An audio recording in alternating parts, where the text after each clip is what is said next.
नमस्कार बच्चों। आइए आज के इस वीडियो में हम डीसी मोटर के स्विनबर्न्स टेस्ट के बारे में समझते हैं।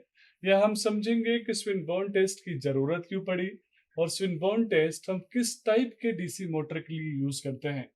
तो बच्चों, जब हम पिछले वीडियो में यानी जिसमें हमने ब्रेक टेस्ट का एनालिसिस किया था, वहां हमने समझा था कि उस टेस्ट को वैसे तो हम चाहें तो डीसी सीरीज मोटर में भी ट्राई कर सकते हैं, लेकिन प्रॉब्लम यही था कि आपको स्टार्टिंग से ही लोड लगाना पड़ेगा।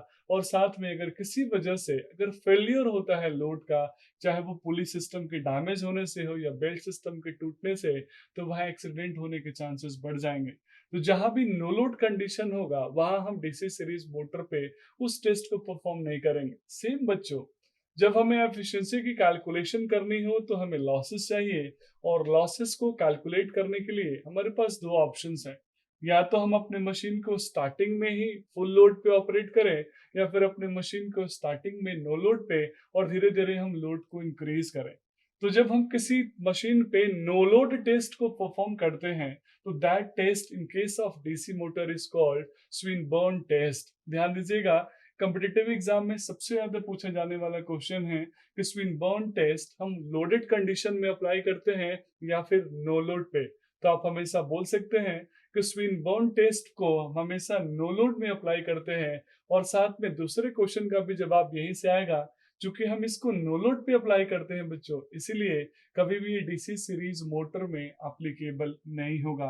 तो ध्यान दीजिएगा, यहाँ डीसी सीरीज मोटर एक्सक्लूड होगा तो ऑप्शंस हमारे पास शंट और कंपाउंड। तो मोस्टली हम इसको डीसी शंट मोटर में कांस्टेंट लॉस को डिटरमाइन करने के लिए, जिसमें लोड का कोई रोल नहीं है। आप जानते हैं जब हम लॉसेस की बात करते हैं तो we have basically two types of losses, constant loss and variable losses.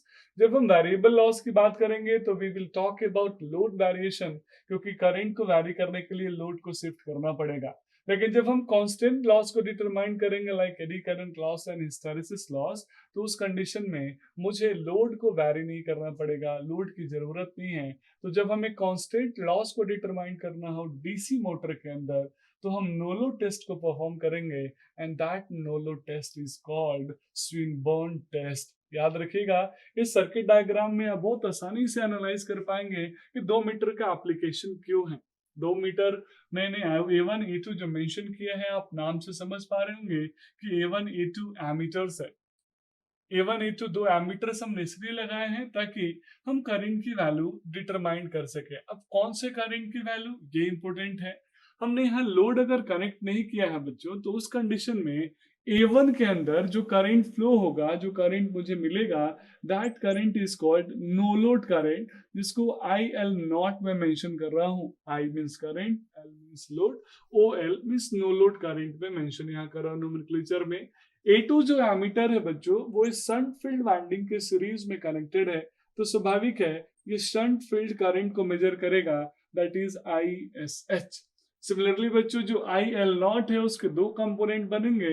आप यहाँ किरचॉफ्स का करंट लॉ लगा के देख सकते हैं, कई बार हम पढ़ चुके हैं। तो यहाँ आर्मेचर में नो लोड करंट जा रहा है, दैट इज IA नॉट। और आर्मेचर के दो टर्मिनल आप चाहें तो AA मेंशन कर सकते हैं, और फील्ड के दो टर्मिनल्स Z मेंशन कर सकते हैं, कनेक्शन को अच्छे से समझने के लिए।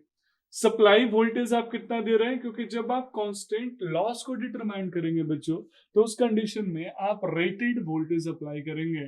तो रेटेड वोल्टेज के लिए आप वोल्ट मीटर लगाएंगे, ताकि आप एग्जैक्टली वोल्टेज की वैल्यू कितना अप्लाई कर रहे हैं वो यहाँ डिटरमाइन कर सके। तो यहाँ मैंने एक V लगाया है, that is called volt meter. तो वोल्ट मीटर हमेशा लोड के पैरेलल में लगेगा, सिस्टम जिसमें वोल्टेज को मेजर करना है उसके पैरेलल में लगेगा। साथ में यहाँ पे आप देख रहे होंगे that is DC supply, means plus minus DC supply है, और हमने वोल्टेज इसका भी मेंशन किया है। तो नॉर्मल रेटेड वोल्टेज V पे मैं इस टेस्ट को परफॉर्म करूंगा, जहां पे एमीटर A1 A2 दो करंट मेजर कर रहे हैं। A1 मेजर कर रहा है नो लोड करंट, और A2 मेजर कर रहा है शंट फील्ड वाइंडिंग के करंट को। साथ में बच्चों, वोल्ट मीटर यहाँ पे आपको रेटेड वोल्टेज कितना अप्लाई कर रहे हैं वो जब मेजरमेंट दे देगा, तो आप उसके थ्रू लॉसेस को एनालाइज कर सकते हैं। मैं यहाँ बहुत डिटेल में मैथमेटिकल इक्वेशन आपके साथ डिस्कस नहीं करूंगा वरना वीडियो काफी लंबा हो जाएगा। आप किसी भी रेफरेंस बुक को देख के आप मैथमेटिकल इक्वेशन एनालाइज कर सकते हैं। वही कैलकुलेशंस है जो आप यहाँ पे यूज करेंगे कि नो लोड करंट का क्या रिलेशन होगा शंट फील्ड और आई ए नॉट के साथ, तो यहाँ किरचॉफ्स का करंट लॉ लगा लेंगे।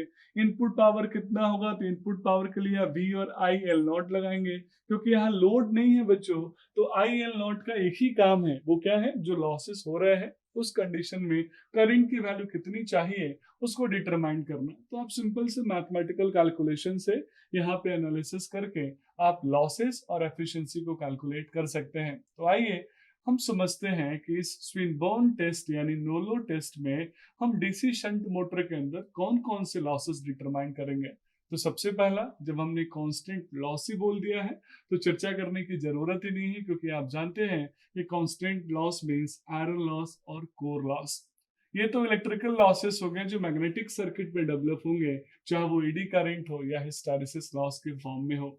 लेकिन एक आध और एडिशनल लॉसेस होते हैं, उसको भी हम डिटरमाइन कर सकते हैं, जो कि कांस्टेंट होंगे। अब यहाँ बहुत इंटरेस्टिंग क्वेश्चन बनता है कि क्या copper loss DC shunt motor में कांस्टेंट लॉस है या वेरिएबल लॉस है। तो बच्चों ध्यान दीजिएगा, डीसी शंट मोटर में, सेपरेटली एक्साइटेड डीसी मोटर में जो कॉपर लॉस होगा, स्पेशली शंट फील्ड की मैं बात कर रहा हूं, वहां पे वो कांस्टेंट लॉस होगा, क्योंकि शंट फील्ड में जो करंट आएगा वो इंडिपेंडेंट होगा लोड के, लोड पे उसकी ज्यादा डिपेंडेंसी नहीं होती है, इसीलिए कॉपर जो शंट फील्ड वाइंडिंग में कॉपर लॉस होगा ये कांस्टेंट लॉस होगा।